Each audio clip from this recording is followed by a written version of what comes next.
माता की जय, भारत माता की जय। नमस्ते, सदा वत्सले मातृभूमि। जय हिंद दोस्तों आज आप जानेंगे भारतीय नेवी के न्यूक्लियर सबमरीन्स प्रोग्राम के बारे में और साथ ही आपको यहाँ पर यह भी जानने को मिलेगा कि न्यूक्लियर सबमरीन्स की आवश्यकता क्यों महत्व हो जाती है आज के सिनेरियो में। भारतीय नौसेना ने हाल ही में परमाणु पनडुब्बी से लैस परमाणु पनडुब्बियों के एक बेड़े के निर्माण को प्राथमिकता दी है, जो कि परमाणु युक्त सबमरीन लॉन्च की गई बैलिस्टिक मिसाइलों यानी कि SLBM से लैस हैं और इस तरीके की करीबन 6 अटैक सबमरीन्स का निर्माण किया जाएगा। भारत के पास वर्तमान में स्वदेशी रूप से विकसित की गई परमाणु पनडुब्बी INS अरिहंत है और इसके अलावा दूसरी पनडुब्बी जिसे कि रूस से पट्टे पर लिया है वो है INS चक्रा 2, जिसे 2012 में 10 साल के लिए भारत ने रूस से लीज पर लिया और अब इसे लौटाने का वक्त भी आ चुका है। यही नहीं, इसके अलावा एक और एयरक्राफ्ट कैरियर के निर्माण का जो कार्यक्रम था उसे टाल दिया गया है। अभी वर्तमान में भारत के पास केवल एक विमान वाहक पोत INS विक्रमादित्य है।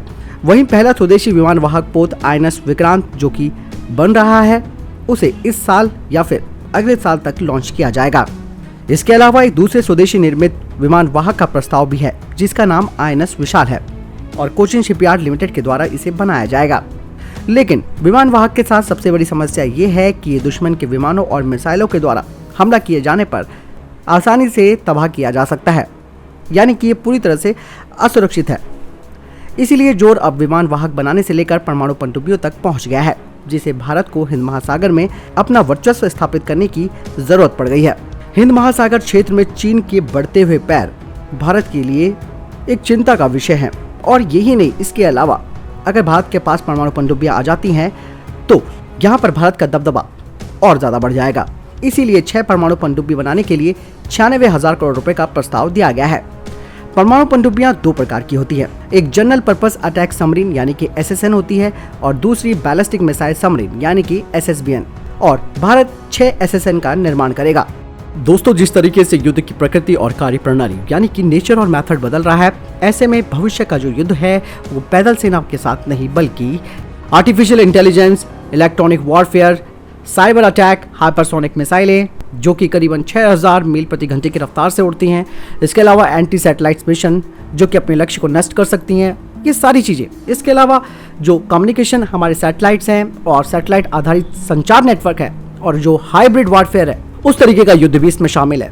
क्योंकि आपको मालूम ही है कि एक नकली पर्सपेक्टिव चलाया जाता है, हैक करके चीज़ों को, लोगों को बेवकूफ़ बनाया जाता है। ये सारी की सारी चीज़ें जो होती है वो कहीं ना कहीं हैकिंग और साइबर जो अटैक होता है उसके जरिए की जाती हैं और भविष्य के युद्ध जमीन के बजाय आसमान और समुद्र में लड़े जाएंगे। इसीलिए पनडुब्बियां जिनमें कि विशेष रूप से परमाणु पनडुब्बियों का महत्व बढ़ जाता है और ये परमाणु पनडुब्बियां कन्वेंशनल डीजल इलेक्ट्रिक पनडुब्बियों की तुलना में बहुत अधिक समय तक पानी के नीचे रह सकती हैं और इन्हें ऑक्सीजन की आपूर्ति के लिए बार बार सतह पर नहीं आना पड़ता।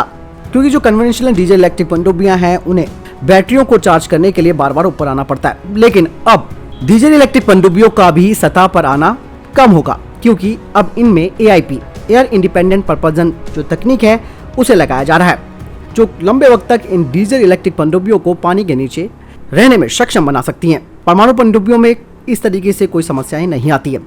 इन सब के परमाणु रिएक्टर उन्हें लगभग अनिश्चित काल तक पानी के नीचे रहने में सक्षम बनाते हैं और ये केवल खाद्य भंडार की भरपाई करने के लिए ही सतह पर आती हैं। इन न्यूक्लियर सबमरीन्स का निर्माण करना काफी महंगा होता है और इन्हें मेंटेन करना भी महंगा होता है। यही कारण है कि दुनिया की केवल कुछ नौसेनाएं परमाणु पनडुब्बियों का इस्तेमाल करती है।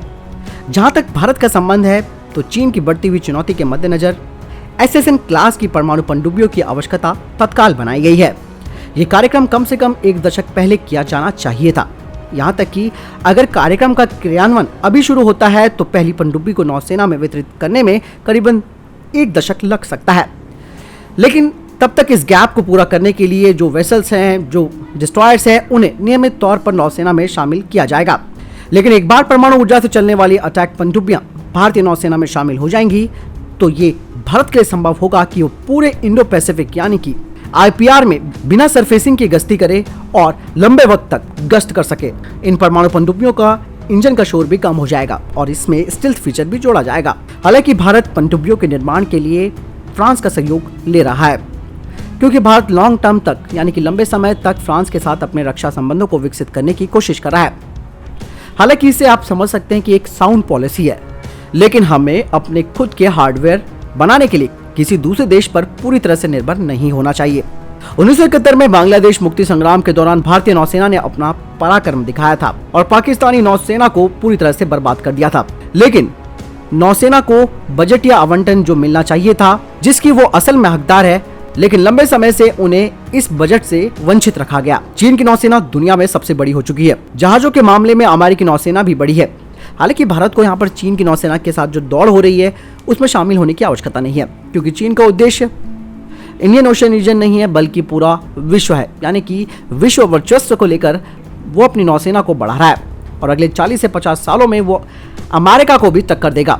भारत का ऐसा कोई लक्ष्य भी नहीं है, ना ही कोई महत्वाकांक्षा। हमारे सशस्त्र बलों के तीनों विंग्स, सेना, नौसेना और वायुसेना, दुश्मन के किसी भी सैन्य दुस्साहस को विफल करने के लिए पर्याप्त रूप से मजबूत होना चाहिए। लेकिन कुछ ऐसे क्षेत्र भी हैं जहां पर हमें अपनी कमजोरियों पर काम करना होगा। इसके अलावा जो SLBM यानी कि सबमरीन लॉन्च बैलिस्टिक मिसाइल है, उस पर भी कार्य किया जा रहा है, जिसकी रेंज अधिक होगी।